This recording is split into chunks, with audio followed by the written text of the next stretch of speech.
When I was a theater studies student in the Midlands of England, we had to take our little theater company on tour around the local rural countryside as part of the practical side of the course. Being a proper London girl, I wasn't best pleased with the prospect of roughing it in a 10-person van. There were 15 of us in the company. But, for the sake of my art, I stopped being a silly tart and threw myself into it with enthusiasm. One day, we broke down in the middle of nowhere, and by the time the AA bloke got to us, and in turn by the time we got to the campsite, all the spaces in the campsite had been taken. We had 3 performances locally the next day. It had gone 8 p.m., and it was almost pitch dark. We didn't have many options left open to us. Our director said it would be best if we drove the van into the near forest and all sleep in the van for the night. And as it was too late to continue driving around and having an early start the following day, we reluctantly agreed. We found a quiet part of the forest that was open with not many trees, and by 9:30 we were settled in the van, if a little cramped and cold. We were all 19/20-year-olds, and it was a big adventure. At around 11:30, I was stirred awake by one of my colleagues screaming, and another bloke saying, "This is so bad. We are so screwed." To my complete horror, through my sleep-blurred eyes, I saw that our little van was completely surrounded by about 50 men, dressed in what appeared to be old-fashioned rural farming clothes, with homemade torches, all burning brightly. I started panicking, but didn't scream. I couldn't take my eyes off the men. They weren't moving an inch, didn't have any expression on their faces, not even when we bibbed the horn at them. 2 of the blokes even got out of the van and shouted at the men, to the total horror of everyone else. Nothing. Needless to say, we were all terrified. Every time we tried to move the van, the men moved a step forward. At 1:30, all the men suddenly just turned around and walked away through the trees. We were absolutely knackered, too tired to drive anywhere else, so we took turns in keeping watch in case the men came back. But they never did.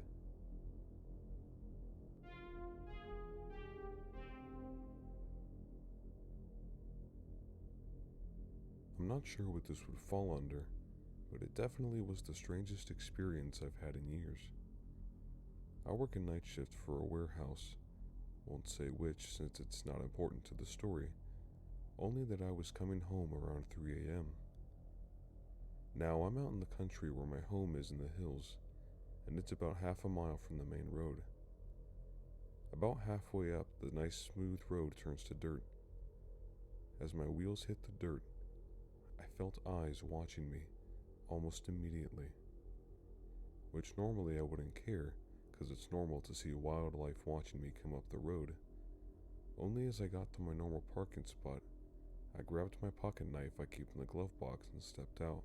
My eyes immediately turned to the direction of a dark patch of woods on the other side of the road. Something told me to look there, and I held my knife up, calmly saying, "I know you're there."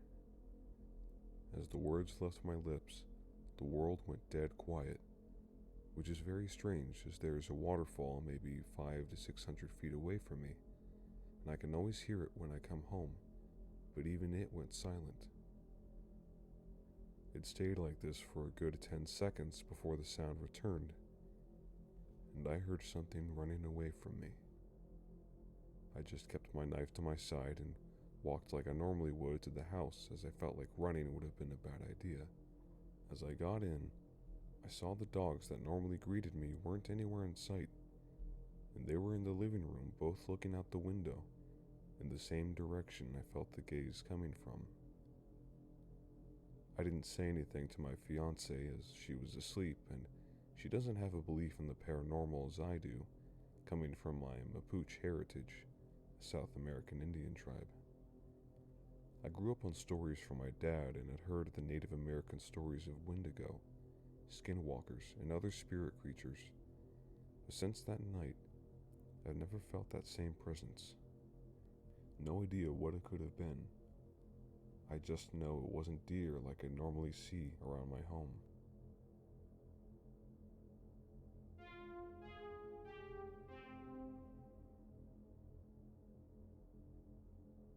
Now, this is something I really want to talk about to be sure that everyone is cautious and stays level-headed at all times. Now, for context, I lived in the middle of nowhere in Canada. It was an old town that had quite a few abandoned buildings due to absence of residents. Me and many friends were tired of the lack of entertainment options for us, so what we did was explore these abandoned buildings. Prior to the experience I'm about to talk about, we never had anything too crazy happen to us. Occasionally, we'd see a small bit of blood-like liquid, and we did see a pentagram on the ground from someone who went to a house previously, but nothing too bad, until the last time I had gone exploring abandoned buildings. Now, when I was younger, I used to go to a daycare that was part mental hospital. Weird combination, I know. It closed down due to a lack of patients and a lack of children at the daycare. I decided to go back there with my friends a few years ago. For context, I was 15 when this happened. Most of my friends were the same age. When we did get there, it was rather cliché. There was fog, it was rather dark, and there was a light drizzle of rain. We went to the main gate, which was padlocked shut. We decided to help each other hop over it and made a ton of noise. We were laughing and giggling the whole time, unsuspecting of what was to come. We looked around the small play place/park with flashlights we had on our person. Even with our somewhat powerful flashlights, our visibility was rather limited. We decided to enter the decaying building. Glass and dirt crunched under our feet as we stepped into the daycare section of the complex. There were still old Legos, wood chips from previous furniture, old torn dolls, and toys strewn about.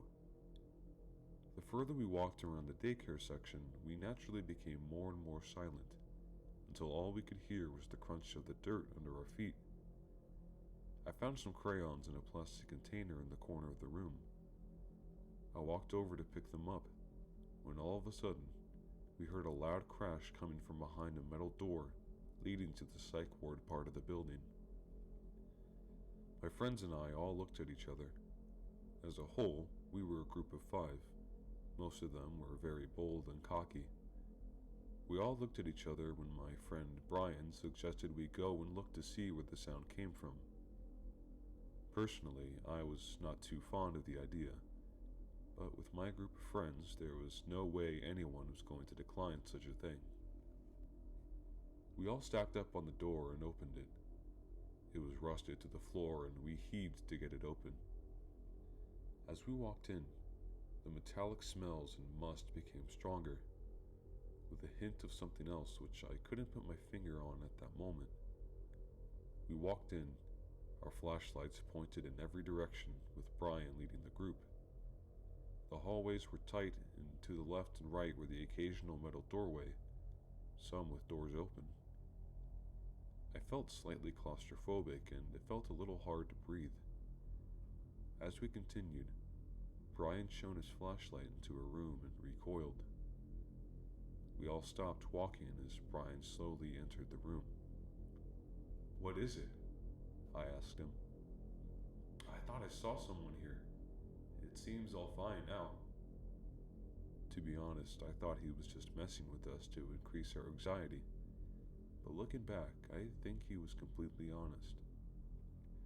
He backed out of the room and we continued walking deeper into the psych ward, when another friend swiftly told us to stop. We came to a halt and all listened. In the distance ahead of us, we heard the subtle pitter-patter of footsteps echo through the hallway. We all looked at each other, fear in each of our eyes. Brian continued walking toward the sounds. We considered turning back for a second without Brian, wondering if some ghost or something was in the building, but we couldn't do that to him. The closer we got, the more I felt like I was being watched. When finally we entered a room on the right which had the smell of rotting meat. In front of us was a dead deer. Its innards were spilled all over the floor, staining the concrete. A friend of mine had a very weak stomach and vomited all over the floor. That's when we heard a whispering from somewhere. Brian shone his flashlight to the corner of the room, where a man with short hair was standing with his head down.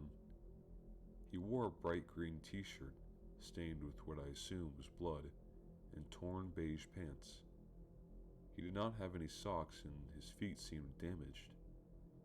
He was twitching sporadically and continued to mumble even after we saw him. We stared at him for a solid 30 seconds before he made his first true movement. He looked up at us with a haunting grin that sent shivers down our spine. You guys here for the feast?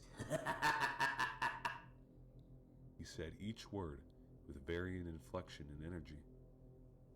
This kicked us over the edge and we bolted out of that room all the way back to the daycare center. The door was still open and we decided to try and slam it shut, but the rust and pure weight of the door almost kept it open. It took 3 of us pulling with all of our strength to close it. And just before we did, I could still see the silhouette of the man watching us, his white teeth being the only other human feature I could see. As we sat behind the metal door, catching our breath for a second, all looking at each other for confirmation that we all saw the same thing. After a little bit of labored breathing from each of us, we heard a light tapping on the door. That's when we decided that it was time to leave.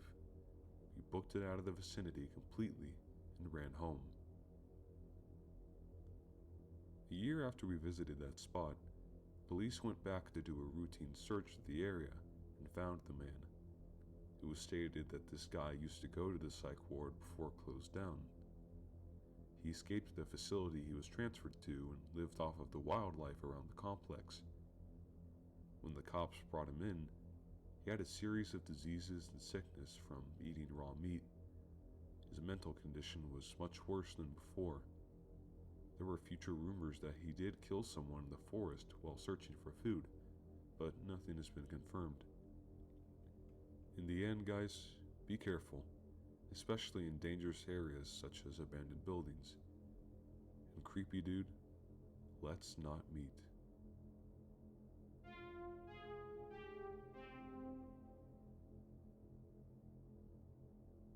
Thank you for tuning in to My Mox Horror. If you enjoyed this video, please like and subscribe. If you have a scary story that you would like me to narrate in a future video, feel free to email it to me via Outlook. Again, thank you all for listening.